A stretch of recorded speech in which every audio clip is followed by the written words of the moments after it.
Buenas noches. Terminó el colegio, del colegio, estábamos hablando de colegios y se me cruzó el colegio, el Congreso de la Lengua. Y entonces se me ocurrió que podíamos conversar esta noche con usted y entre nosotros respecto de qué importancia tiene esto del Congreso de la Lengua y la educación.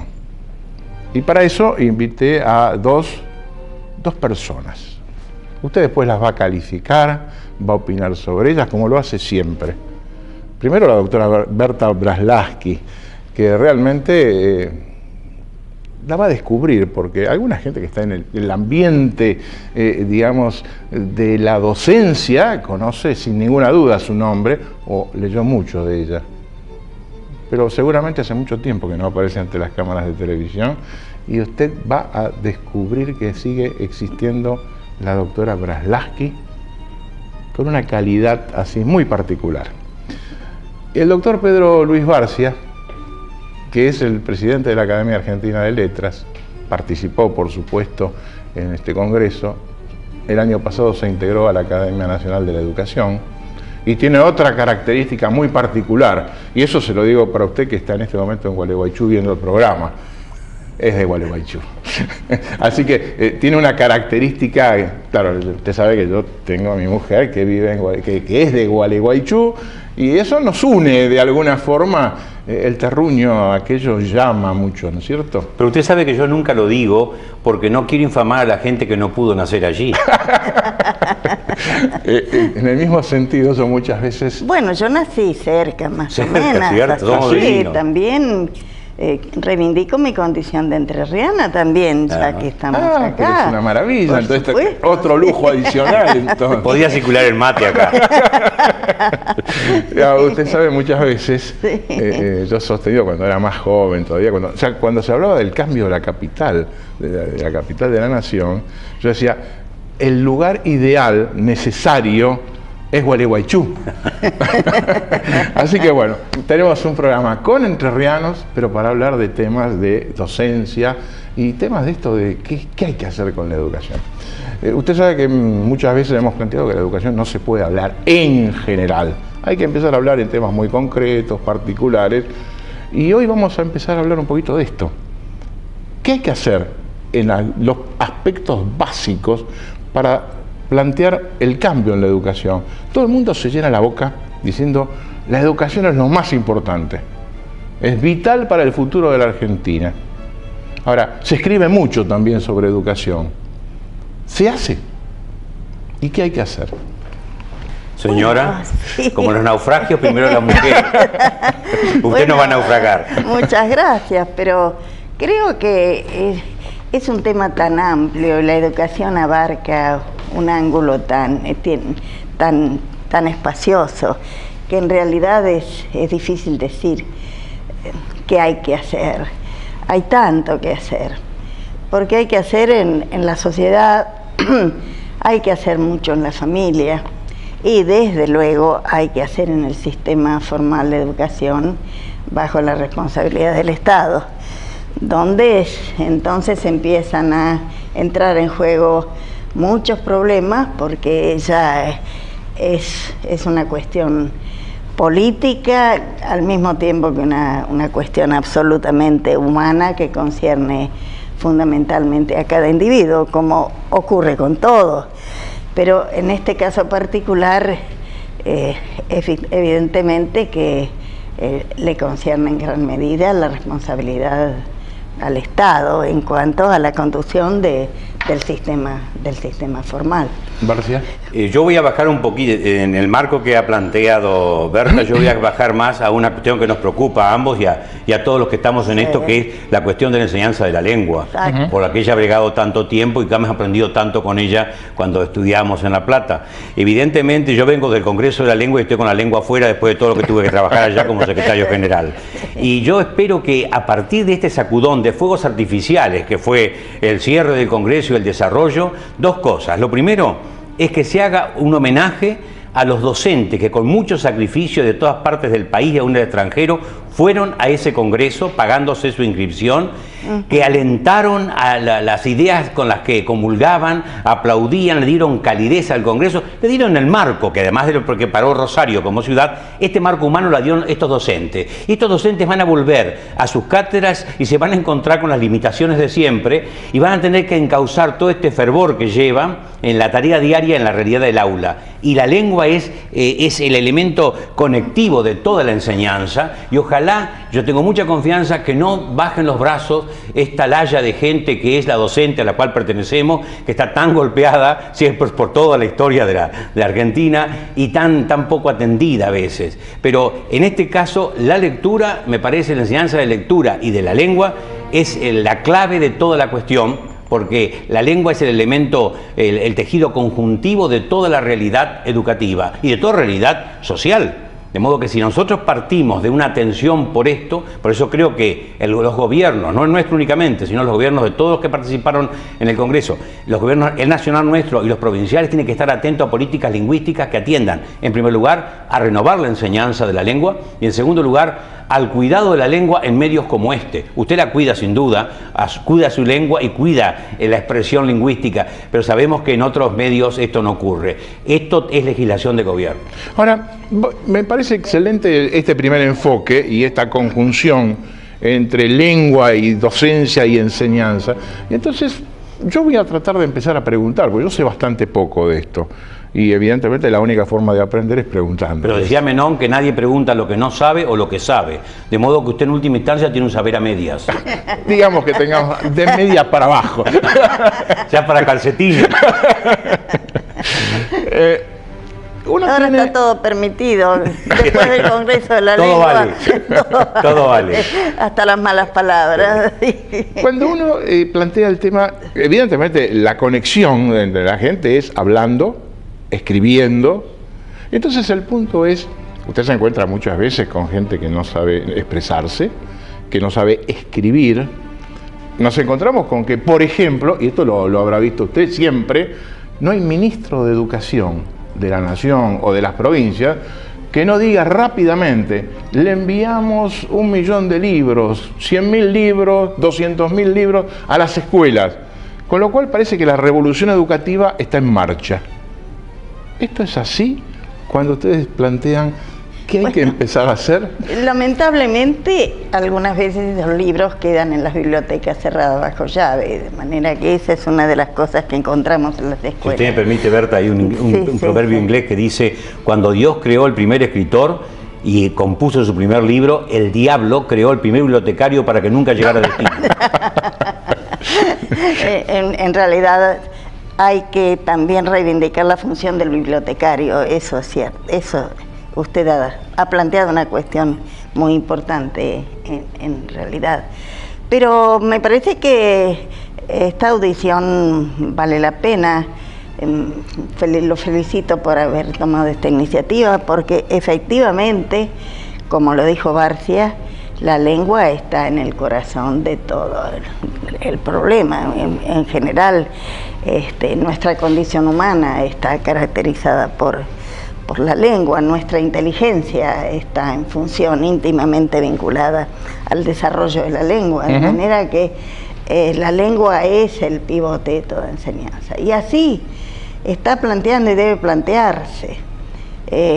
Sin la lengua, y sobre todo con la lengua escrita, que es, digamos, uno de los motivos de la educación formal, la lengua escrita está en la base de todo aprendizaje. No podemos aprender historia sin la lengua, no podemos hacer ciencia sin la lengua escrita, por ejemplo, no podemos programar una experiencia ni después registrar los resultados de la experiencia. No se puede hacer ningún tipo de actividad intelectual sin la mediación de la lengua. Digamos, está en la esencia de nuestra vida y de la vida privada, de la vida pública, etcétera.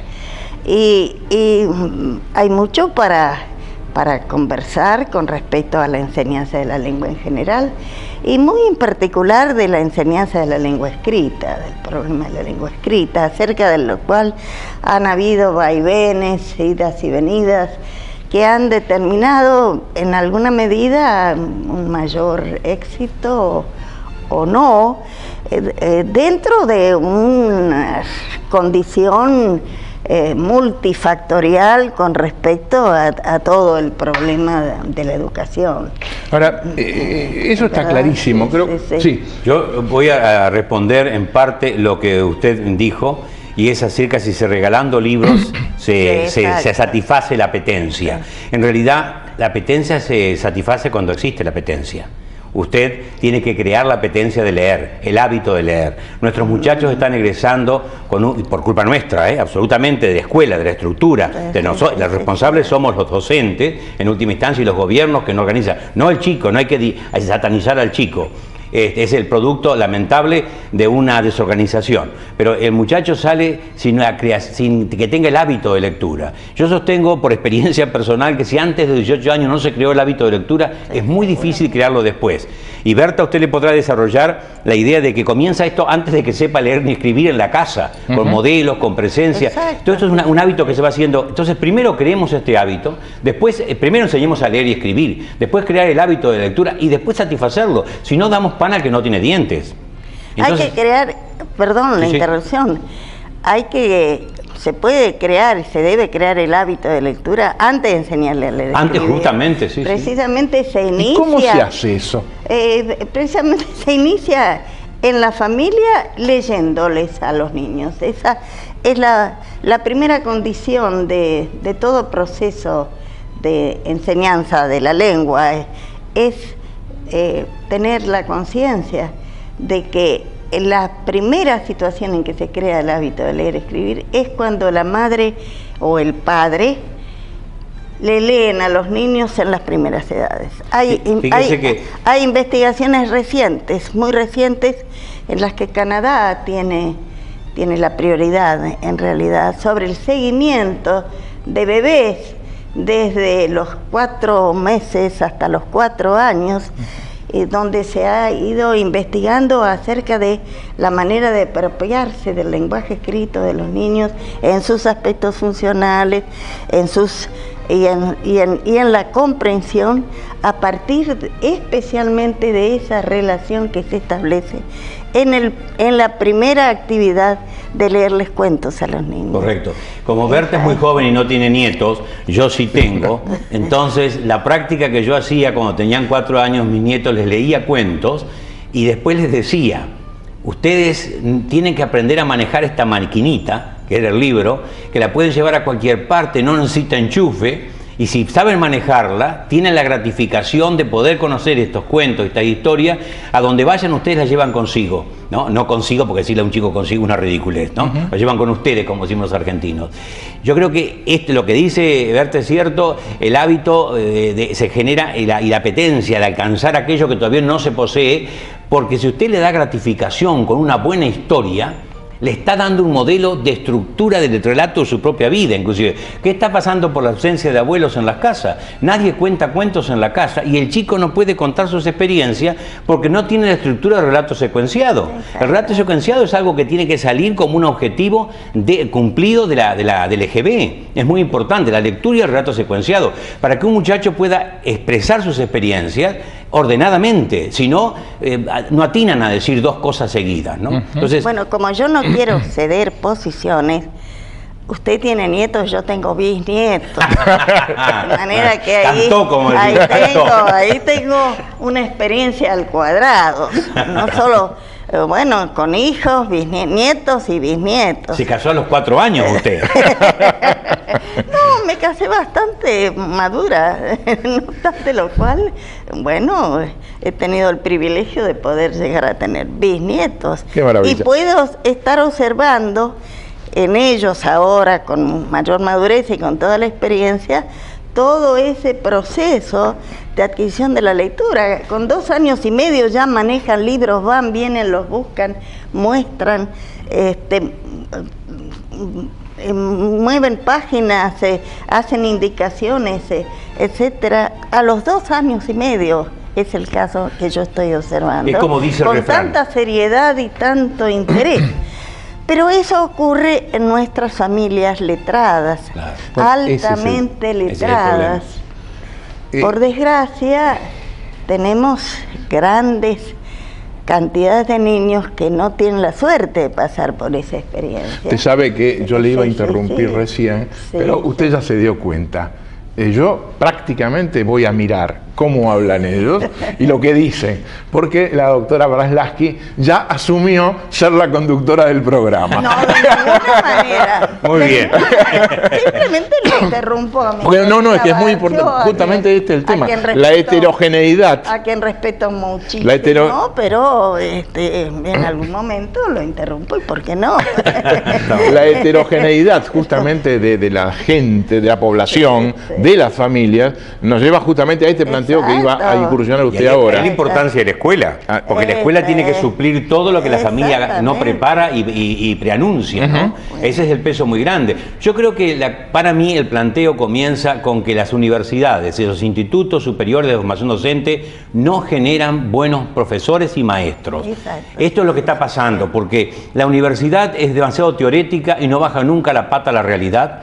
Entonces, nosotros, que yo soy profesor de un profesorado en letras en La Plata desde hace 35 años, la Universidad Nacional de La Plata, y me doy cuenta que los muchachos llegan, en primer lugar, a 5º año sin dominio del sistema oral, porque esto es otra variante más allá de lo que había señalado Berta, ¿no? El problema de la lengua oral. La manifestación del hombre en su vida cotidiana, 90% es oral. Y si no se maneja eso, no hay modelo. El profesor no es modelo, el maestro no es modelo para el chico, y entonces evidentemente el modelo ¿cuál es? Un tartajeante que por televisión no sabe coordinar 2 palabras y hace gestos y demás para completar la frase. Entonces termina como los boquimanos, que si le apagan la luz no hay diálogo. Y este programa se llama Dialogando, porque precisamente con un gerundio durativo, ahora me voy a poner odiosamente A criticar. sintáctico. No. Es profesional. El gerundio es durativo, indica que esto tiene que continuar y que nos inviten otras veces y que vengamos varias veces. Esto implica el dialogando. A nosotros y a otros que también pueden hacer contribuciones. Bueno, Pero dia significa en griego 2 cosas, varias cosas. Pero significa en lugar a través de, diáfano, que se ve aparece a través del vidrio, y dia también significa cierta tensión. Y esto es lo que tiene de bueno la lectura, que es una tensión de 2 puntas, como una cinchada, ¿no? Hay un sentido, hay que descubrirlo, se tira hacia afuera, se saca, y esto flexibiliza mucho al chico. Y eso hace que no sea tan fácil. La cuestión de la comprensión de la lengua escrita no es una cuestión tan fácil. Déjelo Porque- ahí. ¿Sí? ¿Sabe por qué? Sí. Porque ya me hicieron señas. Sí, Tengo que sí, hacer sí. un brevísimo corte. Sí, Seguramente este es un programa para no hacer ningún corte, pero por ahí usted quiere ya intercambiar ideas en su propia casa, está viendo el programa y está diciendo, bueno, ¿estamos de acuerdo o no? Los teléfonos los tiene, el correo electrónico lo tiene, opine, discrepe, pero diga lo que le parezca, porque esto es fundamental. Como decía recién el doctor Vidal, este programa lo que quiere es ayudar a que usted en su casa discuta estas cosas, reflexione. Venimos enseguida.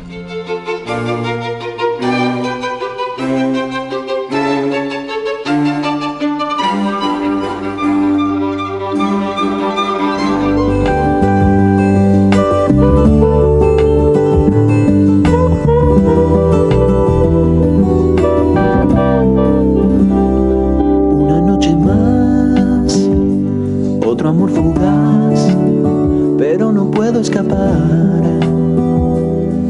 Tu alma está dentro de mí, salgo por ahí. Este podés ser vos, uno de los 5 millones de argentinos que aportan para su jubilación y su salud y quieren saber dónde va su dinero. Ahora tenés la herramienta. Estás a un clic de distancia. En Mis Aportes. www.afip.gov.ar/misaportes. Cuidá lo tuyo. Con más de 20 años en el país, Carrefour renueva a diario su compromiso con la comunidad, contribuyendo al desarrollo de la Argentina y su gente. Hostería La Domanda, para descubrir la naturaleza, la tranquilidad y el descanso con una sola alternativa. Regresar. El Balcón de las Sierras, Villa Berna, provincia de Córdoba. Hostería La Domanda. Reservas en Buenos Aires al 5811-4444. ¿Sabe tu futuro? Ve una mujer hermosa, una niña bonita que te volverá loco. Ni borracho debes acercarte a ella o terminarás en la cárcel. Demuestra que tienes sangre en las venas. Y aléjate del humo. Y come pescado. Gracias, doña. Espera que hay más. ¡Ay! Cuídate de las caídas. Justo el que me faltaba. Elegí 8 números y vení corriendo a jugar a la Quiniela Plus, la nueva quiniela poseada de Lotería de la Provincia. Sortea todos los días un pozo mínimo asegurado de 100.000 pesos. Ganas con 8, 7 y 6 aciertos. Quiniela Plus.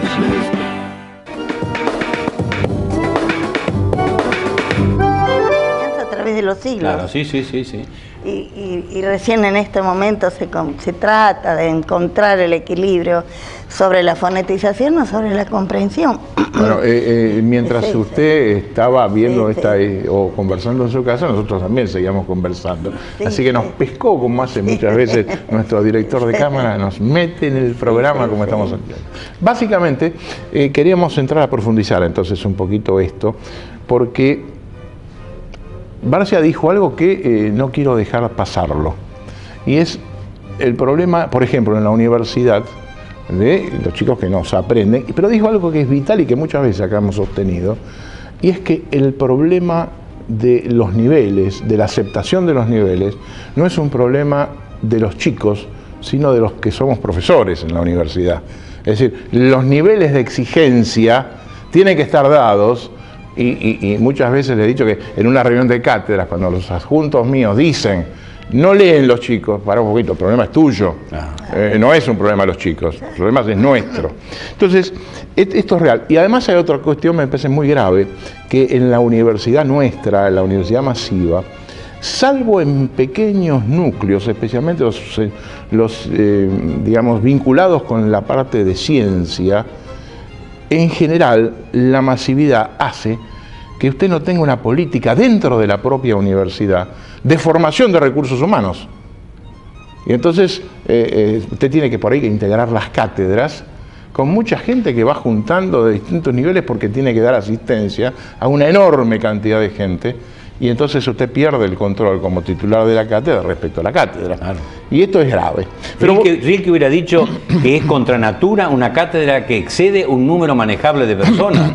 Como una megápolis, dice, o megalópolis, es una contranatura porque es una construcción que va más allá de la polis, de una cosa abarcable. Y cuando la universidad es así, usted no tiene posibilidad de dialogar con nadie. Da clase para 300 personas, para 400 personas o más. Es lo que decía Favaloro. De todos estos, ¿quién han puesto una inyección endovenosa? 1 cada 10. Entonces, no se podía verificar siquiera eso. Eso es lo grave de esta masividad que tenemos, que necesitamos más profesores para dividir esa masa y atenderla mejor, ¿no? Y el hecho de que, como los profesores no son infinitos, sino que hay que formarlos, baja el nivel. Baja el nivel, este es el tema grave. Pero bueno, volvamos un poquito al tema. El problema de la formación de profesores, de la formación de maestros, es un problema grave. Primero porque es una profesión de gran masividad. Se calcula que hay, no sé si 600.000 docentes, no sé, no suelo manejar bien los números en el país. Y se trata de ver entonces cómo cada uno de esos docentes puede. Yo creo que estoy rebajando Está rebajando el número fuertemente. Estoy rebajando el número. Pero no importa. Es muy grande. Es enorme la cantidad de docentes. Y primero la formación de esos profesionales es muy compleja. Yo creo que saliendo del tema de la universidad, volviendo a la formación de maestros, que son los que atienden la gran masividad de la población. Por la escuela primaria pasa absolutamente toda la población de 6 años de edad. Si hay buena escolarización, pasa por la escuela, y ahí viene toda la heterogeneidad que tenemos en la población en general y cómo están preparados los docentes para atender los problemas de esa diversidad de alumnos que llegan a la escuela para la enseñanza de la lectura. Creo que se puede encontrar un proceso histórico en nuestro país. Indudablemente la ley 1420 se generó con el propósito primero de la alfabetización, aunque no haya sido de esa manera. Era ese el primer propósito de esa ley, como ocurría con todas las leyes en el mundo entero, que precisamente a fines del siglo XIX se crearon. A pesar de que el lenguaje escrito se creó 5.000 años antes de Cristo, es decir, la escritura verdadera, sin contar los antecedentes de la escritura. Recién a fines del siglo XIX se comenzó a pensar en la masividad de la extensión de esa maravillosa creación humana que fue el lenguaje escrito. Recién la técnica más revolucionaria, dice McLuhan, en toda la humanidad.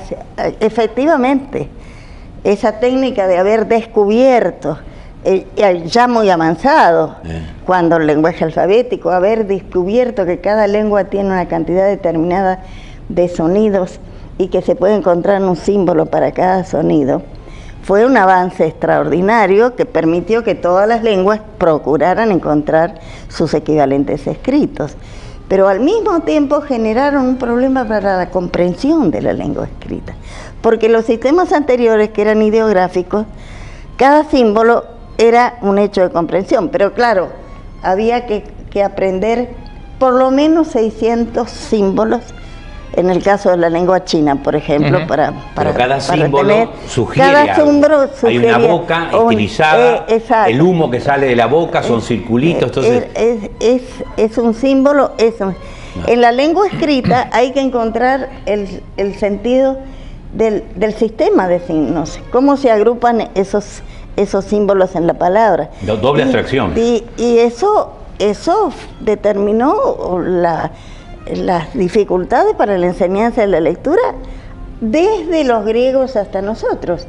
Todavía en el siglo pasado, cuando leemos la historia de la enseñanza, encontramos que todos los que empiezan a hablar de la enseñanza de la lectura en su país recuerdan cómo enseñaban los griegos, aluden a lo que decía Platón y después en Roma Quintiliano sobre que hay que enseñar cada letra primero, etcétera. Eso ahora está descartado. Ahora, justamente, ¿usted hizo la experiencia de enseñarle a escribir a su nieto, por ejemplo? ¿Cómo lo hace? Tal vez empecemos a indagar un poquito en esto en su casa, ¿no? Y a porque es muy interesante que en este siglo XX, cuando comenzó a desarrollarse la alfabetización popular, se comenzaron a encontrar muchos niños que llegaban a la escuela sabiendo leer y escribir.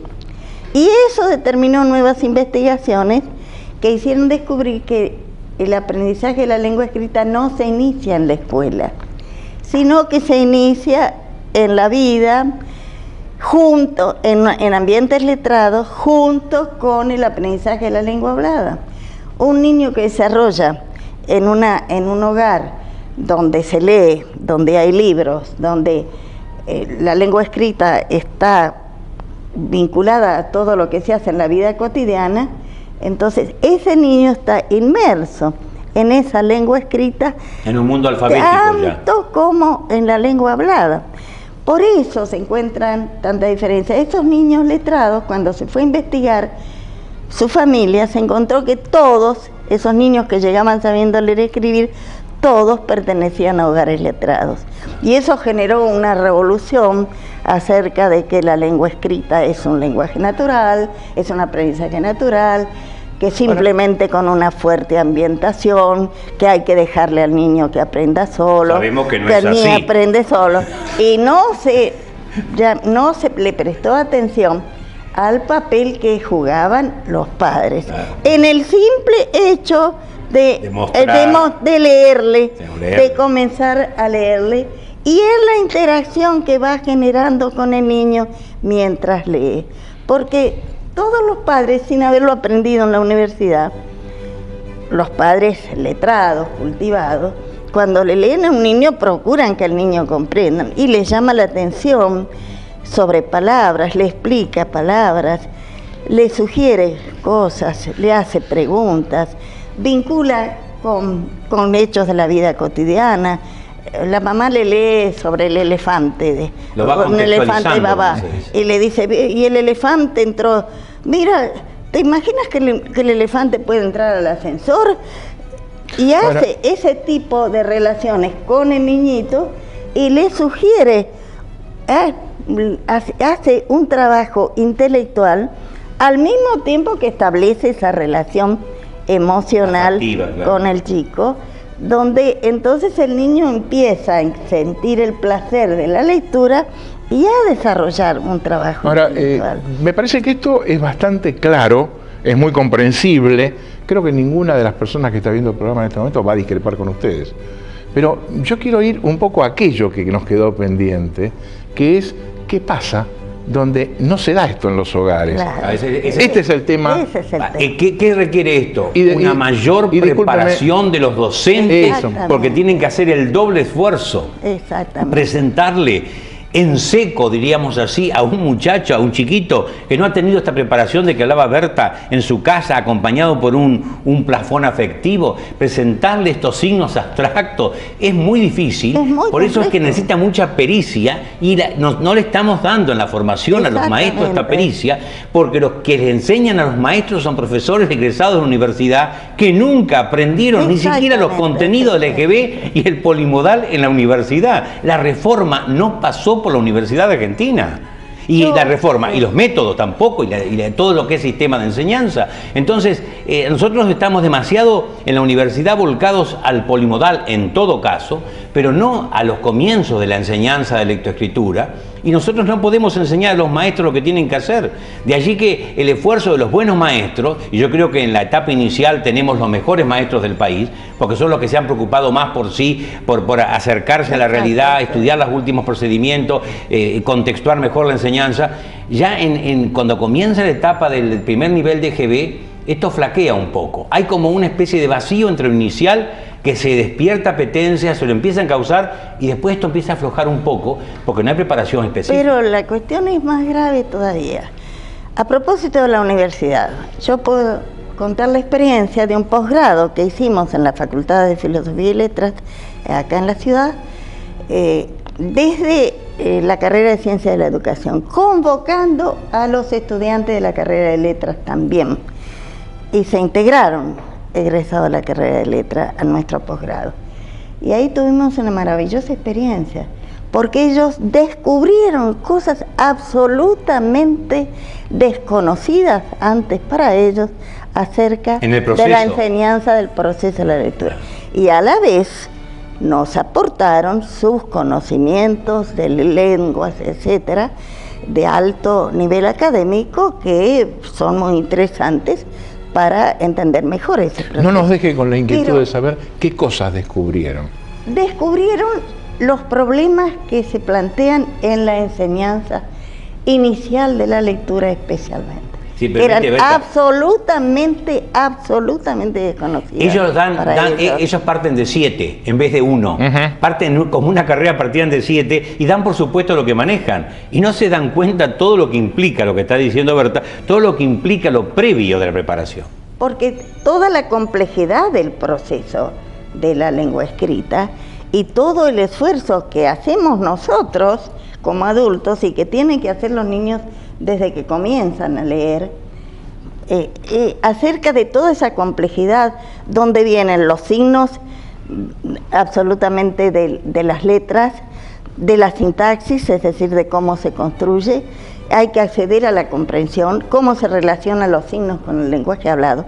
Es todo un proceso complejo al que hay que recurrir. Nosotros ahora mismo, cuando leemos un párrafo, de pronto tenemos que volver atrás para encontrar la relación de un pronombre con algún antecedente y tenemos que estar preparados para eso. El niño pequeñito tiene que hacer todo ese proceso para poder aprendijar ese sistema de signos, no cada signo. El error que viene repitiéndose es creyendo que enseñando cada letra, una tras otra, se enseñó a leer. Y lo segundo que usted señaló hoy, Berta, es esto de dejar que el niño aprende solo, que jugando se aprende. Acá hay que enseñar y hay que saber cómo se enseña. Por eso, para enseñar latín a Juan hay que saber muy bien latín en primer lugar, pero en segundo lugar hay que saber cómo es Juan, de dónde viene Juan, qué no ha tenido y qué ha tenido Juan, y después recién el proceso, ¿no? Yo he tenido en otro programa de televisión un diálogo con estudiantes del nivel superior del mejor profesorado de nuestro país, que es el del Joaquín González, y ellos venían discutiendo porque su concepción era que había que saber muy bien lo que se enseña para enseñarlo, sin aceptar, sin saber que había que saber enseñarlo también, pero sobre todo transmitirlo, porque en el caso del hábito de la lectura y el gusto por la lectura, se ganaría gran parte de la solución, para las soluciones, si los mismos docentes fueran apasionados lectores, porque entonces podrían ellos transmitir esa pasión y ese fervor a los niños. Ahora, en este diálogo me surgen un par de interrogantes adicionales, porque ustedes no han mencionado para nada la palabra televisión. Porque independientemente de esa falta, digamos, de la familia, digamos, que ayude a los chicos tienen la televisión solos. Entonces, la primera pregunta es ¿cómo me contribuye la televisión? ¿Positiva o negativamente? ¿O una zona de claros oscuros? La televisión, como todos los medios, son eso, un medio, no son un fin. Y al ser medios hay que saber manejarlos. Si son indiferentes, las personas que manejan la televisión son las peligrosas, ¿cierto? Para contribuir a la formación integral de un chico. ¿Qué nos está faltando en la escuela? La educación en los otros lenguajes. Por eso la tarea de la escuela es enorme, en los otros lenguajes. ¿Cómo es el lenguaje de la televisión? ¿Cómo es el lenguaje del diario? La gente confunde la lengua en el diario, si se dice voy de casa de tía o qué en el diario, no. Eso no es, sino es la composición del título con una fotografía, cómo se estructura la noticia, todo eso que va condicionando la percepción del lector. Lo que impacta. Es lo mismo, en televisión es lo mismo. Entonces, ¿qué es lo que está pasando aquí? Si usted le enseña al muchacho el lenguaje televisivo, usted le va generando anticuerpos para saber enfrentar ese lenguaje. Si después, en un polimodal, usted le enseña cierto distanciamiento crítico frente a lo que ve, entonces el chico va cada vez manejando mejor y no es cautivo del sistema, porque maneja la retórica del sistema, que en la televisión es sumamente dominante, y yo le diría que es impresivo, pone sello. Entonces, la competencia aquí es porque, claro, es fascinante la televisión, la lectura no es fascinante hasta que se la descubre. Usted necesita proceso para llegar a leer. Para ver televisión, ¿no? Cualquiera se sienta frente a la televisión y empieza a consumir, pero para leer un libro no, hay todo un proceso. Ahora, son cosas diferentes, por eso nunca se puede sustituir una por otra.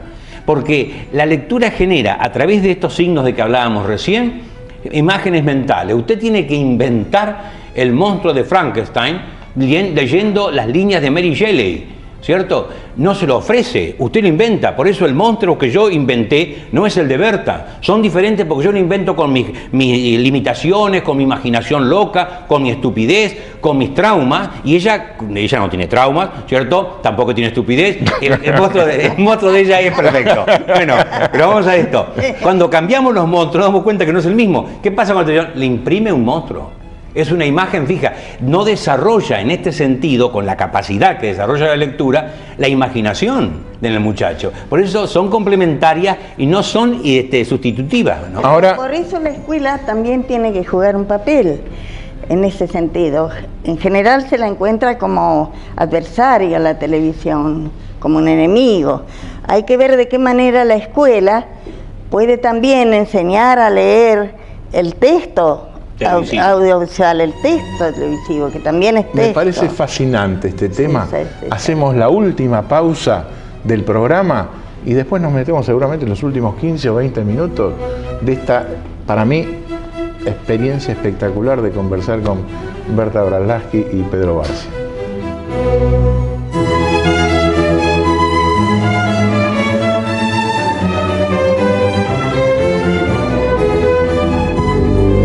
Quiero revivir besando labios extraños, pero siempre vuelvo a ti. Mi corazón solo sueña con tu piel, nada me hace bien. Oh, no. Este podés ser vos. Uno de los 5 millones de argentinos que aportan para su jubilación y su salud y quieren saber dónde va su dinero. Ahora tenés la herramienta. Estás a un clic de distancia. En Mis Aportes. www.afip.gov.ar/misaportes. Cuidá lo tuyo.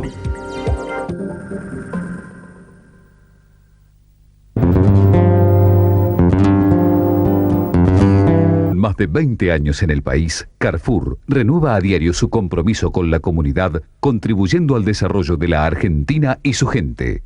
Lectura veloz, memoria, métodos de estudio, concentración, oratoria, inteligencia, informática, inglés. ILBEM, potencia tu rendimiento. Asistí a una demostración sin cargo. 48 21 54 11 www.ilbem.com. Hostería La Domanda, para descubrir la naturaleza, la tranquilidad y el descanso con una sola alternativa. Regresar. El Balcón de las Sierras, Villa Berna, provincia de Córdoba. Hostería La Domanda. Reservas en Buenos Aires al 5811 4444. ¿Sabe tu futuro? Ve una mujer hermosa, una niña bonita que te volverá loco. Ni borracho debes acercarte a ella o terminarás en la cárcel. Demuestra que tienes sangre en las venas. Y aléjate del humo. Y come pescado. Gracias, doña. Espera que hay más. ¡Ay! Cuídate de las caídas. Justo el que me faltaba. Elegí 8 números y vení corriendo a jugar a la Quiniela Plus, la nueva quiniela poseada de Lotería de la Provincia. Sortea todos los días un pozo mínimo asegurado de 100.000 pesos. Ganas con 8, 7 y 6 aciertos.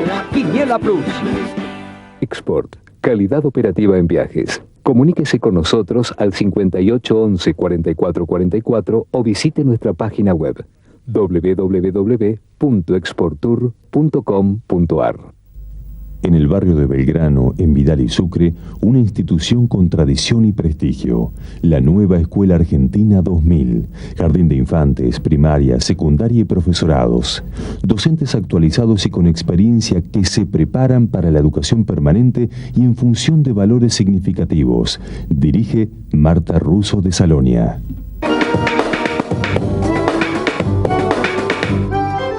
Bueno, yo tuve que interrumpir a la doctora Branislaski cuando estaba hablando de este tema de la televisión y a Barcia también. Pero ahora le tiro otro temita y después volvemos un poquito a seguir desmenuzando esto que hace a comprender, a entender, a cómo se enseña a leer. Y además les voy a poner otra palabra más porque ellos no la dijeron. Me la guardo para dentro de un minuto. Y es esto. Ahora televisión y tenemos internet. Claro, sí, sí. ¿Qué significa la internet dentro de todo este punto que puede implicar que los chicos escriben ahora? Sí, y se ha discutido en el Congreso. Hay dos cosas. La internet es una oferta maravillosa y peligrosísima. Lo que la escuela tiene que enseñar es a buscar los mejores sitios para nutrir al muchacho y a la chica, porque lo que ocurre es que la oferta es tan tentadora que al final se va por lo que se dispersa, puede, claro, o se apampa, como decimos con un argentinismo, o se extravía y va a consultar sitios que no son fidedignos ni serios. Entonces, la orientación para qué sitios, una guía de qué sitios son dignos de fe científica en internet, de información y que son valideros, esto es importante. Y segundo, en cuanto, le dejo paso a Berta, la cuestión de la escritura y lo que puede ser hasta el chateo, ¿verdad? La escritura. En primer lugar, dice Eco, Eco dijo, inicialmente dijo que el que leía en pantalla era lo mismo que leer un libro. No. Ha cambiado con el tiempo y últimamente ha dicho que no. Últimamente ha dicho que no es lo mismo. Pero vamos a esto. El problema de la escritura en internet es que la celeridad, el espacio, el tiempo, lleva a que se abrevie un poco. todo, y que la carta que ella pensaba de otra naturaleza, con este magnífico correo electrónico que la gente llama mal email, ¿cierto? Con un anglicismo odioso, bueno, se haya hecho una vía de primera. Podemos comunicarnos a distancia instantáneamente. Pero el problema para los chicos es el chateo, donde ellos están fabricando una lengua apretada, que está como torturada, que le quitan elementos, y se hace una especie como de lengua de interjecciones, y hasta alguna compañía del ramo está ofreciendo un alfabeto, más que un alfabeto, perdón, un diccionario, un pequeño lexicón de 200 palabras abreviadas, donde a Dios se pone una A y un 2, ¿cierto? Y así cierran el saludo. Eso es grave porque sobre la pobreza que el chico tiene le aumentan más todavía. No están facilitando un ciudadano democrático, liberándolo en su expresión. Lo están haciendo cada vez más cautivo un sistema. Es decir, que eso que parece práctico, porque mucha gente lo entiende como algo práctico, rápido, usar el medio de comunicación como si estuviera hablando. Pero ¿qué va a pasar? Mañana cuando vaya a pedir un empleo es incapaz de articular 3 palabras ni hacer una solicitud y pierde el empleo. Y después, ¿a quién le va a reclamar? ¿A qué compañía que le dio ese lexicón le va a ir a reclamar porque le acostumbró a escribir así? No, ahora, pero además de eso hay varios problemas. En primero, la lectura en pantalla, que usted lo dijo, es casi como volver al rollo primitivo, porque primitivamente el rollo, que todavía lo vemos en la Torá cuando se utiliza, era la manera de leer. Hubo necesidad de hacer los códices, es decir, de hacer las páginas que después se transformaron en libros, porque era casi imposible hacer la comprensión del texto a través de la lectura del rollo. Es decir, eso fue una necesidad de la comprensión de la lengua escrita, la transformación para leer en el libro. De manera que la pantalla, si bien es gira vertical, es un poco como leer en el rollo, ¿no? Sí, sí. No es lo mismo volver. Eso por una parte. Y esto sube y baja por el rollo. Exactamente. Por otra parte, está la cuestión del llamado hipertexto, que es el que se maneja en la pantalla, que con el recurrir a todas las conexiones que